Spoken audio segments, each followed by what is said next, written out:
और आइए आगे बढ़ते हैं और बात करते हैं हाथियों के खिलाफ जहरीली साजिश की। एमपी में बांधवगढ़ टाइगर रिजर्व में 10 हाथियों की मौत के मामले में मध्य प्रदेश सरकार अब एक्शन मोड में है।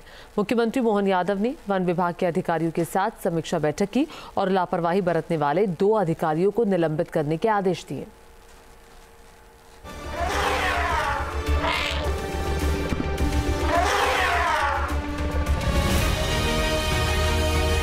जिसकी चिंगाड़ से जंगल कांप जाता है, आज उसकी चित्कार से कलेजा कांप उठा है।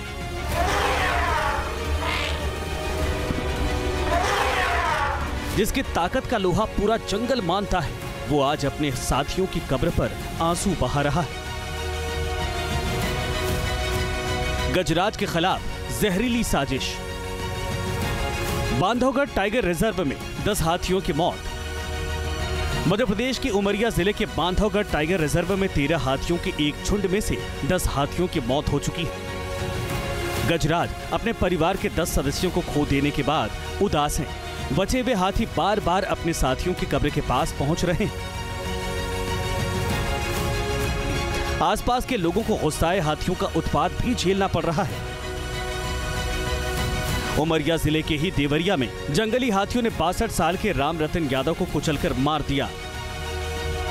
गांव के पास जंगल से लगे नाले में लोगों ने 3 हाथियों की मौजूदगी देखी थी और फिर हाथियों ने अचानक हमला बोल दिया।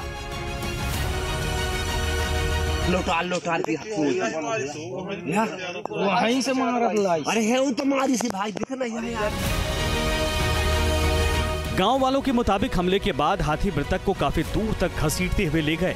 आशंका जताई जा रही है कि ये हाथी उसी झुंड के सदस्य हैं। हाथियों की मौत को लेकर मुख्यमंत्री डॉक्टर मोहन यादव ने वन विभाग की बैठक ली। रिव्यू बैठक के बाद 2 अधिकारियों को सस्पेंड कर दिया गया है। बांधवगढ़ टाइगर रिजर्व के फील्ड डायरेक्टर गौरव चौधरी और सहायक वन संरक्षक फतेह सिंह को निलंबित कर दिया गया है। इतना ही नहीं, भविष्य में ऐसी घटनाएं रोकने के लिए हाथी हॉक्स फोर्स समेत विशेषज्ञों की टीम बनाने की योजना भी बनाई गई है।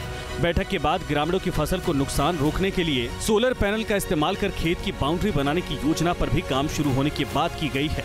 इधर आशंका जताई जा रही है कि हाथियों की मौत जहरीला पदार्थ खाने की वजह से हुई है।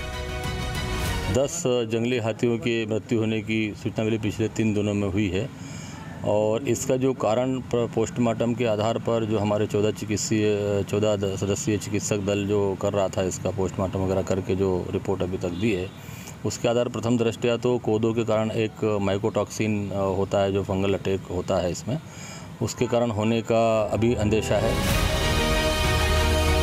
बांधवगढ़ टाइगर रिजर्व का पार्क प्रबंधन हाथियों की मौत के पीछे ग्रामीणों की बोई गई फसल कोदो को मान रहा है। जानकारी के मुताबिक हाथी छत्तीसगढ़ और मध्य प्रदेश के इलाके में कोदो फसल को खाते हैं। जानकार बताते हैं कि अगर हाथियों ने 5 किलोग्राम या उससे ज्यादा मात्रा में खा लिया तो ये उनके लिए खतरनाक हो सकता है, यहाँ तक कि उनकी मौत भी हो सकती है।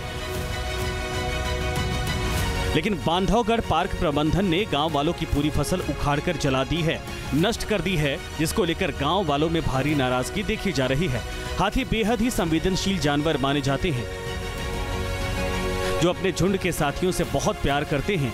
अपने परिवार के सभी सदस्यों से उनकी मजबूत बॉन्डिंग होती है। झुंड के किसी भी सदस्य की मुसीबत में घिरने पर हाथी उसे अकेला नहीं छोड़ते। इतना ही नहीं, हाथियों की याददाश्त भी बेहद तेज होती है। ये अपने हर साथी की पहचान कर उसके साथ बिताए हर दिन को याद रखते हैं। यानी झुंड का कोई भी हाथी मर जाता है तो बाकी सभी हाथी बेहद दुखी होते हैं। बांधवगढ़ में भी कुछ ऐसा ही हुआ। 13 हाथियों के झुंड में से 10 हाथियों की मौत की वजह से बाकी बचे 3 हाथियों को गहरा सदमा लगा है। दरअसल साल 2018 में हाथियों के एक झुंड ने शहडोल वन रेंज से बांधवगढ़ में प्रवेश किया। उसके बाद हाथियों ने दोबारा इस इलाके में दस्तक दी और वहीं रुकने का फैसला किया। इसके बाद हाथियों पर नजर रखने के लिए एक निगरानी टीम का गठन किया गया। जानकारी के मुताबिक 2023 तक बांधवगढ़ करीब 48 से 50 हाथियों का घर था जो 3 झुंड में बढ़ गए थे। ये लगातार शहडोल वन रेंज और छत्तीसगढ़ के इलाकों में आते थे। अब 13 हाथियों में से 10 हाथियों की मौत मध्य प्रदेश से लेकर दिल्ली तक सवाल उठ रहे हैं।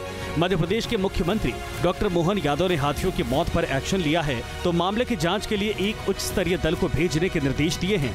हाथियों की मौत के बारे में की गई जांच की रिपोर्ट आने में 4 दिन लगेंगे। लेकिन अपने साथियों के मौत के बाद बाकी बचे हाथी बेहद गुस्से में हैं। Team news nation. News nation अब व्हाट्सएप पर खबरों के ताजा अपडेट के लिए न्यूज नेशन के इस QR कोड को स्कैन करें।